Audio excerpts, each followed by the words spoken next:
Bonsoir à tous, bienvenue dans le 7-8 journal sur TV 78. Nous sommes le jeudi 5 octobre et dans les titres de l'actualité, la visite d'Elisabeth Borne à Versailles. La ministre des Transports s'est rendue ce matin au centre de recherche et d'innovation de VDCOM, là où se développe la voiture du futur, des véhicules propres et connectés qui fonctionnent sans chauffeur. Nous étions sur place. Réduire de 30% le poids des déchets jetés dans nos poubelles, le tout sur 6 mois. Objectif du défi zéro déchet lancé par l'association Plaisir en Transition. Rencontres et ateliers pratiques sont au programme. Le détail dans ce journal avec Camille Cresteil, co-organisatrice de ce défi. Et puis une fête en attendant la Ryder Cup 2018. Golf Experience se déroule ce samedi au Golf National de Saint-Quentin en Yvelines. Festival pour faire connaître davantage la discipline olympique. Nous en parlons avec Xavier Kuzniers, chef de projet Ryder Cup à Saint-Quentin en Yvelines. Avant de débuter ce journal, l'information a été officialisée cet après-midi. Le professeur Alain Buis est le nouveau président de l'université Versailles-Saint-Quentin en Yvelines. Le conseil d'administration de l'établissement l'a élu aujourd'hui. Il remplace le professeur Didier Guillemot qui a remis sa démission en septembre pour raison de santé. Ces images maintenant, ce matin, 3 campements de Roms ont été évacués par la police nationale à Saint-Quentin en Yvelines. Plusieurs familles ont ainsi dû quitter leurs installations sur Trappes et Montigny-le-Bretonneux. Elles ont été ensuite redirigées vers des chambres d'hôtel en Île-de-France. Et ce déplacement en dehors des Yvelines, faute de place, inquiète les quelques membres des associations locales présents sur place. Propos recueillis par Nicolas Kirillovitz. Il y a un jeune dont je sais très bien qu'il a un CDI, donc là on l'a empêché d'aller au boulot. J'espère qu'il ne va pas perdre son boulot. Il y en a 2 autres qui ont eu du mal à trouver un travail, qui depuis 8 jours en ont un. Donc là aussi, ils ont téléphoné en disant on ne peut pas venir travailler, mais voilà, ils vont être envoyés. Ce qu'il faut faire, c'est ouvrir plus de places d'hébergement dans le coin pour justement les héberger là où ils ont une vie, parce qu'ils ont vraiment une vie ici. Un déplacement officiel également à l'actualité de ce jeudi, je vous le disais dans les titres. Elisabeth Borne, en charge des transports, ministre en charge des transports, s'est rendue à Versailles sur le site de VDCOM. Elle a pu assister à plusieurs présentations et démonstrations autour des véhicules du futur. Reportage de Nicolas Dandry et Nicolas Kirillovitz. La ministre des Transports était accompagnée d'un vice-président de la Commission européenne pour découvrir certains prototypes de l'Institut VDCOM, que ce soit la voiture électrique qui se recharge toute seule en roulant ou cette voiture blanche prototype du transport à la demande autonome. Puis quand la mission aura été acceptée par le poste de commande centralisée, va venir se positionner ici.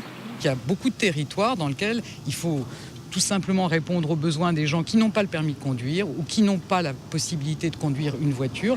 Et je pense que des solutions de ce type-là, demain, dans des zones peu denses, ça pourra tout à fait répondre à cet enjeu de la mobilité pour chacun. En pleine assise nationale de la mobilité, cette visite visait aussi à saluer le travail de l'Institut Versailles VDCOM. Depuis sa création il y a 3 ans, l'Institut est devenu un leader européen dans la recherche de solutions innovantes pour les transports. Financé par des acteurs de l'automobile et différentes collectivités, VDCOM dispose aujourd'hui d'un budget annuel de 30 millions d'euros. Les axes dans lesquels on se dirige sont clairement les axes qui sont poussés à la fois par la France et par l'Europe. C'est des axes de mobilité avec plusieurs modes en même temps, c'est des axes d'efficience énergétique, c'est aussi des axes dans lesquels le véhicule autonome apporte un vrai plus sur le transport à la demande. Pour poursuivre son développement, VDCOM prévoit de s'installer l'an prochain dans de nouveaux locaux à Versailles-Satori.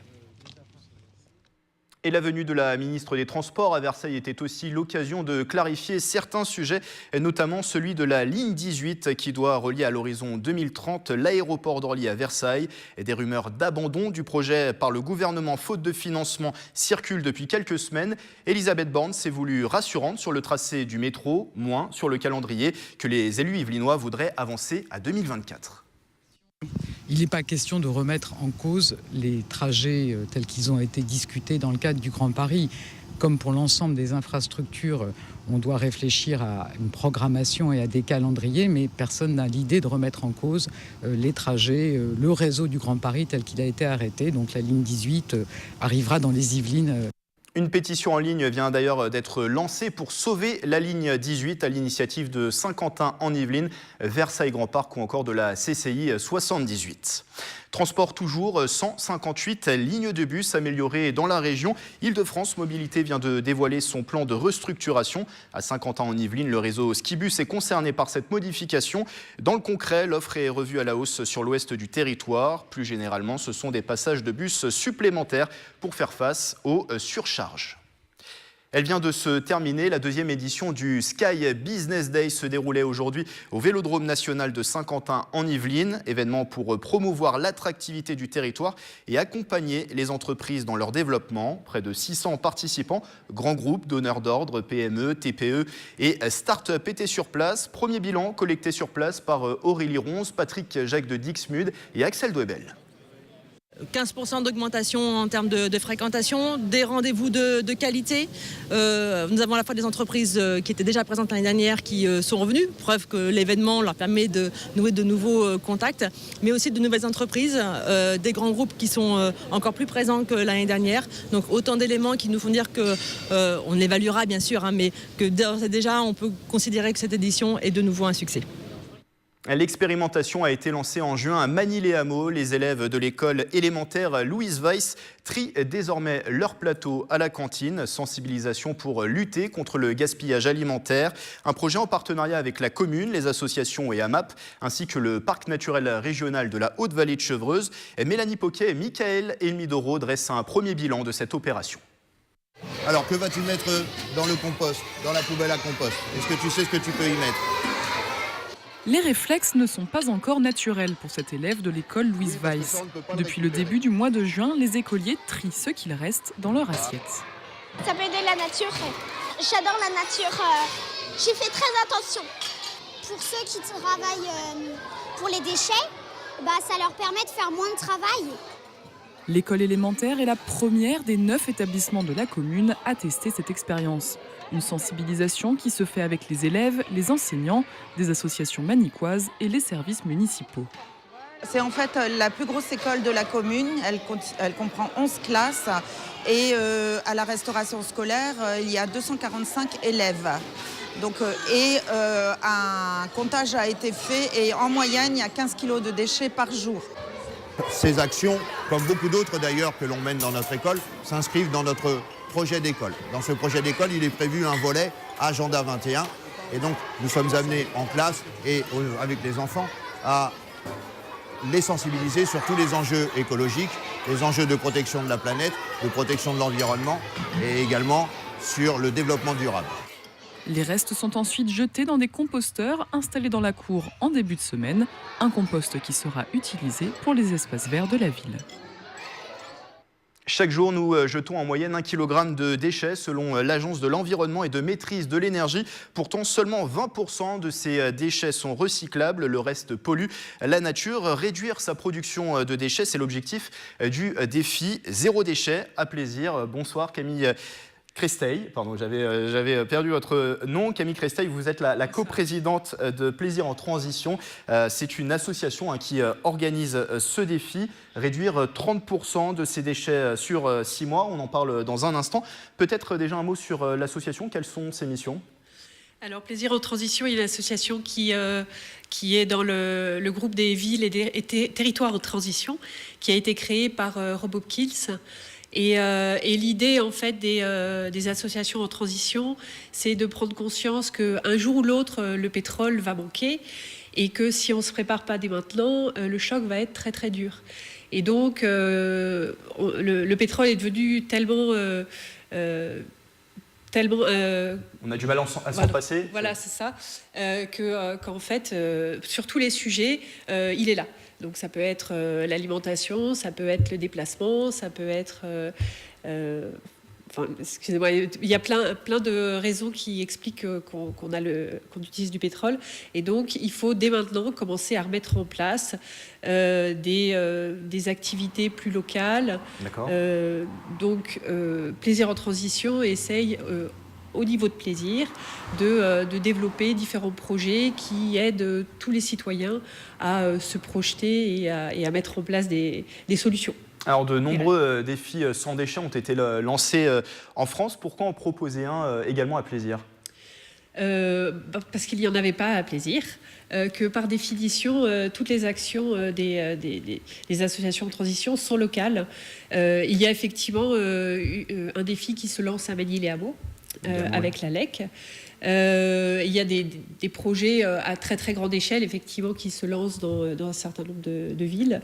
Nous, à Plaisir, on est une équipe dans la commission de réduction des déchets qui était très motivée pour faire ce genre de choses. Donc, s'il y a la motivation, pourquoi pas le faire, hein. Et baisser sa consommation de déchets de 30% en 6 mois, oui, c'est réellement possible par de petits gestes au quotidien? Oui, alors quand on analyse la composition d'une poubelle, on se rend compte quand même qu'il y a une grosse partie qui est fait de déchets organiques. Donc on l'a vu dans le reportage juste avant, déjà mettre en place du compost, on peut au moins faire réduire sa poubelle de 20 à 30%. Donc effectivement, ça peut être assez facile. Après, tout le monde n'a pas accès à un compost, mais on peut effectivement, par plein de petits gestes, réduire ces déchets. Du compost, ça peut être quoi aussi également au quotidien comme petits gestes? Par exemple, fabriquer aussi des choses soi-même, des produits cosmétiques, des produits d'entretien également, ça peut être aussi ça? Absolument, tout à fait. Ça peut être aussi la manière dont on fait ses courses. Privilégier en général les circuits courts. C'est le meilleur moyen parce qu'on évite tout le suremballage qui est l'apanage de l'agroalimentaire industriel. Alors ce défi sans déchets se fait par équipe, vous le lancez par équipe. Pourquoi c'est plus facile dans la motivation peut-être d'être par équipe? L'idée qu'il y a derrière aussi, c'est de garder la convivialité, ça va être déjà assez difficile de se remettre en question et de changer ses habitudes. Donc autant que ce soit fait effectivement dans la joie et la bonne humeur. On veut faire un défi convivial avec des rencontres régulières, finir avec une fête. Effectivement, il faut qu'on soit... ensemble, on ira plus loin. D'ailleurs, oui, pendant ces 6 mois, vous avez proposé aux participants des solutions clés en main. Il y a plusieurs ateliers qui vont être proposés pendant ce défi sans déchets. Tout à fait. On va rythmer le défi qui dure 6 mois avec une rencontre à peu près tous les mois, donc sur des thématiques diverses et variées. Donc on commence à comment faire ses courses, parce qu'effectivement ça sera sans doute, c'est sans doute dans la cuisine qu'on génère le plus de déchets. Il y aura un petit atelier sur Noël, à l'approche des fêtes de Noël. On va bien sûr parler du compost, effectivement les cosmétiques, les produits ménagers. Atelier sur Noël, ça peut être fabriquer ses décorations, faire aussi des cadeaux, fabriquer ses propres cadeaux. Effectivement, comment aborder autrement l'idée de Noël qui génère énormément de déchets. D'accord. Donc effectivement, se poser la question de comment on pourrait faire autrement. Effectivement, pourquoi pas offrir des bons pour ou fabriquer ses propres cadeaux, ça c'est quand même beaucoup plus compliqué. Alors dernière chose, il nous reste très peu de temps. Pour ceux qui sont intéressés, il y a une réunion d'information qui est organisée ce samedi à Plaisir. Ça se passe où exactement et à quelle heure? Alors, je préfère pas donner l'adresse à la télévision. Il faudrait envoyer un mail à plaisirentransition@gmail.com. On donnera tous les détails. Donc c'est samedi, c'est à 16h et ça durera 1 heure, 1 heure et demie. Voilà. Pour retrouver plus d'informations, il y a le blog de Plaisir en Transition qui s'affiche, le site internet. Merci Camille Crestail d'avoir été avec nous. Je le rappelle, vous êtes la coprésidente de Plaisir en Transition, l'association qui propose donc ce défi zéro déchet, 6 mois pour réduire 30% de sa production de déchets. Merci d'avoir été avec nous. Toujours à Plaisir, où ce week-end, vous pourrez aussi peut-être trouver votre compagnon à 4 pattes. Le refuge SPA de la ville organise ses portes ouvertes samedi et dimanche de 10h à 18h. 250 chats et une centaine de chiens seront à adopter. La capacité du site qui est pleine en ce moment, après un été une nouvelle fois marqué par les abandons. Écoutez la responsable du refuge au micro de Patrick Jacques de Dixmude. Cette année, on a été quand même malheureusement encore très sollicité pour les abandons. On a eu beaucoup de rentrées de chiens et de chats, donc ça a été assez difficile. Les adoptions ont heureusement repris depuis la rentrée, depuis début septembre. Donc heureusement, on a fait quand même adopter beaucoup d'animaux. Malheureusement, pas encore assez, puisqu'on est toujours dans l'attente en fait de sortir des animaux de fourrière. Donc pour ça, on a vraiment besoin de faire des adoptions pour libérer la place pour les prochains. Pour adopter, une participation de 150 € vous sera demandée pour les chats. Frais de vétérinaire inclus, 250 € pour un chien, 300 € pour un chiot. C'est jusqu'au 21 octobre, la fête de la science à Saint-Quentin en Yvelines se poursuit. Des rencontres scientifiques, des expériences et des ateliers sont proposés sur tout le territoire et notamment ce week-end. Cette semaine, à la médiathèque de La Verrière, une dizaine d'enfants ont travaillé sur l'illusion optique. Reportage de Aurélie Ronze et Camille Lambert. Là, c'est 2 bandes noires. Alors, levez la main, ceux qui pensent que cette bande est plus petite que celle-là. Malgré les apparences, ces 2 traits noirs font bel et bien la même taille. Reconnaître et comprendre une illusion d'optique, un exercice pas toujours évident, surtout lorsqu'il s'agit de l'expliquer. Des trucs qu'on pense de voir, mais en fait non. Quelque chose que tu vois, ou tu sens, ou tu entends, mais qui n'est pas vrai. Une illusion d'optique, contrairement à ce qu'on pense, c'est pas une illusion créée par l'œil, c'est une illusion qu'on voit mais qui est créée par le cerveau.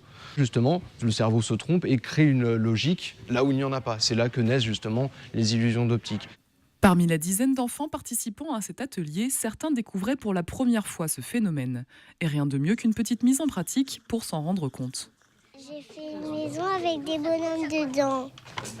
C'est normal qu'il soit plus petit parce qu'il est plus loin. Mais quand tu regardes là, en fait, tu n'arrives pas à te rendre compte qu'il est plus loin, donc il te paraît tout petit. On termine l'atelier par la fabrication d'une chambre d'âme, qui est donc une illusion, je ne sais pas si vous connaissez, c'est vraiment, on fait rentrer 2 personnes dans une salle.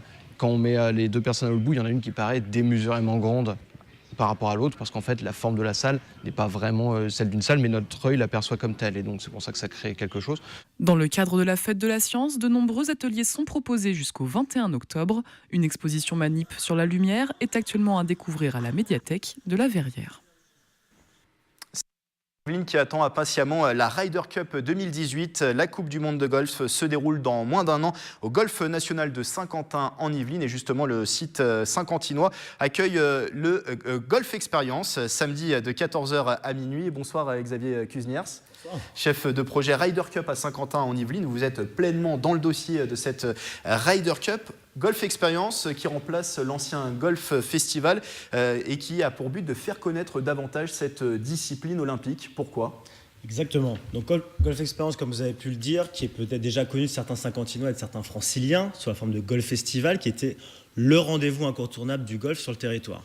Aujourd'hui, on relance sous un nouveau nom, à l'approche de la Ryder Cup, 1 an avant cet événement exceptionnel. On l'a nommé Golf Experience pour vraiment partager cette expérience auprès du plus grand nombre, aussi bien les débutants que les golfeurs initiés.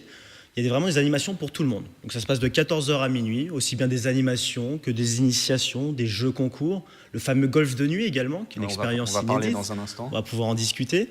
Mais surtout, Golf Experience, alors j'espère que je ne vais pas non plus spoiler la suite de l'interview, mais c'est le lancement de notre village Ryder Cup en avant-première, qui sera un village éphémère et ambulant. Qui va se déplacer sur les 12 communes de l'agglomération. Jusqu'à la Ryder Cup. Exactement. Pendant 1 an, on va être sur tout le territoire et on va parler Ryder Cup aux Saint-Quentinois, vraiment pour déjà les sensibiliser à l'accueil de cet événement grandiose, un 3e événement le plus médiatisé du monde, mais aussi voilà, essayer de créer ce sentiment de fierté, d'appartenance à une terre d'accueil de grands événements sportifs internationaux. Redorer aussi peut-être l'image du golf, on a peut-être à tort, on le présente comme un sport élitiste. Et c'est vrai que c'est une image réelle en France qui a cette image élitiste, alors que dans les pays anglo-saxons et les États-Unis, c'est vraiment un sport très populaire.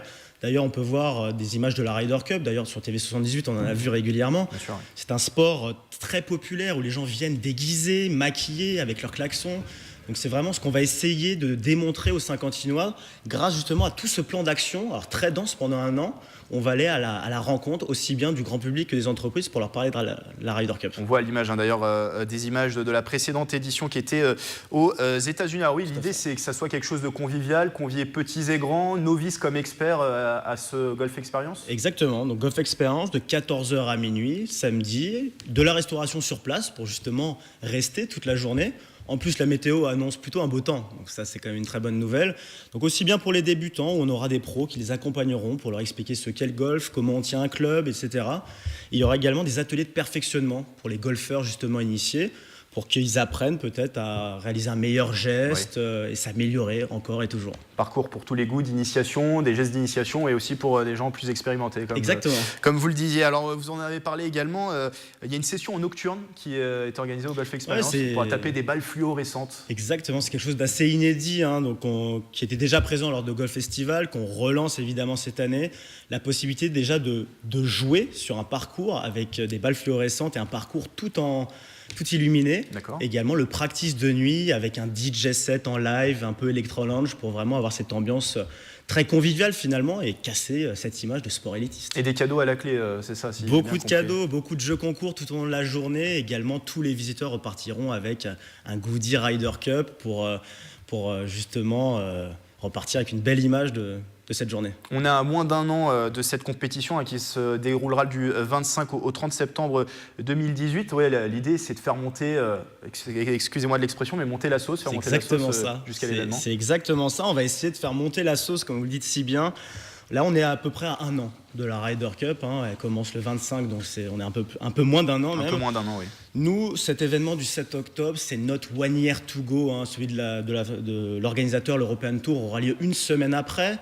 Le but, c'est vraiment justement de sensibiliser les gens à la Ryder Cup. Et nous, c'est surtout le point de départ de toutes nos actions promotionnelles. C'est tout un calendrier qui se met en place. Exactement. Pendant un an, on va vraiment occuper l'espace, mais même pas que nous, 50 ans et Yvelines, toutes les communes de l'agglomération vont vraiment être actrices de l'accueil de l'événement. Et ne serait-ce que notre village Ryder Cup éphémère ambulant va se balader donc sous forme de roadshow pendant un an. Aujourd'hui, on a à peu près une vingtaine d'événements Ryder Cup qui sont répertoriés sur 11 communes. Très bien. Donc c'est quand même un grand succès en perspective. Oui, on voit que l'engouement en plus est grand dans ces communes. Il y a des compteurs, des comptes à rebours qui ont été lancés. Ouais. Par exemple à Voisins-le-Bretonneux. Exactement, Voisins-le-Bretonneux. Vous aviez également le compte à rebours en gare de Saint-Quentin-en-Yvelines à Montigny. Vous en avez d'autres sur toutes les communes qui sont en train d'être installées. Également, on est en train de marquer, d'habiller tous les bâtiments, que ce soit les hôtels de ville ou les équipements sportifs, pour vraiment imprégner le territoire de cette fierté d'accueillir ce grand événement.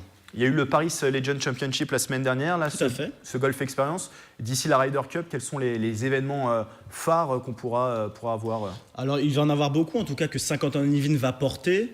Alors, bien évidemment, je vous ai parlé de village, Ryder Cup qui est pendant plus d'un an. Nous, on va également organiser des tournois, une sorte de Ryder Cup pour les scolaires, Ryder Cup pour les étudiants, Ryder Cup pour les entreprises également, et Ryder Cup pour les Saint-Quentinois au global. On va également aller essayer de toucher un public jeune Saint-Quentinois connecté avec beaucoup de jeux concours, un jeu très viral sur les réseaux sociaux. Bien évidemment, le HNA Open de France 2018 qui aura lieu et où Saint-Quentin-en-Yvelines sera très présent, aussi bien pour parler aux entreprises du territoire et même en dehors, que pour les enfants sur le village merchandising. Golf Experience qui se déroule ce samedi au Golf National de Saint-Quentin-en-Yvelines, animations qui sont gratuites. Merci Xavier Cuisiniers d'avoir été avec nous. Je le rappelle, vous êtes chef de projet Ryder Cup à Saint-Quentin-en-Yvelines. Merci beaucoup et rendez-vous samedi. Et plus d'infos sur le site internet qui s'est affiché en bas de l'écran. Avant de refermer ce journal, on vous en parlait dans le 7-8 Culture. Le festival de la BD de Buc se tient ce week-end et parmi les auteurs présents, Eroc, le papa des profs. Cela fait 17 ans qu'il imagine ces histoires d'enseignants désabusés, parfois loufoques et d'élèves peu motivés. Avant Buc, il a fait d'abord étape à Versailles. Camille Lambert l'a rencontré. Un prof d'histoire obsédé par Napoléon, une prof d'anglais un brin acariâtre et le cancre Boulard. Depuis 2000, ils n'ont pas pris une ride. Des personnages devenus cultes au fil des années et qui ont même fait l'objet de 2 films en 2013 et 2014. Un succès difficile à expliquer pour son créateur. Au début, c'était justement le thème qui posait problème. C'est-à-dire que nous, quand on a vu des éditeurs, on nous a dit les enfants, même si je n'ai pas que des lecteurs qui sont des enfants, mais on m'a dit que quand les enfants entrent de l'école, ils n'ont pas envie de retomber dedans, donc ça ne marchera jamais. Je pense moi plutôt que ça a marché parce que justement les gamins s'y retrouvaient.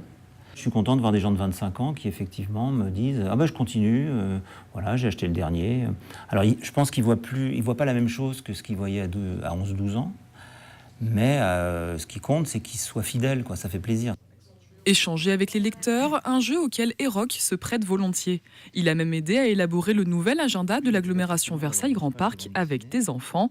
Depuis plusieurs années, il participe au festival de la BD de Buc.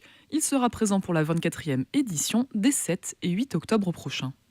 j'y vais chaque année depuis déjà un certain temps. Ouais, c'est sympa parce que déjà, j'aime bien les gens qui le mettent en forme, qui s'en occupent. Il n'y a pas tellement d'autres occasions de voir le public que dans les festivals de BD. Donc, celui-ci comme les autres. Évidemment, plus il y a de public, plus on va voir un public un petit peu varié. Et ça, c'est intéressant pour nous. Ouais. L'occasion de faire découvrir le 19e tome de la série, sorti le mois dernier. Même après 17 ans, les profs ne sont pas encore prêts à quitter leur lycée. C'est la fin de ce 7-8 journal. Reportage et replay sur notre site internet et notre application mobile TV 78. Vendredi, vous retrouvez le 7-8 l'hebdo de Nicolas Kirillovitz. Nous, on se retrouve lundi pour une semaine d'informations locales sur TV 78. Excellente soirée à tous.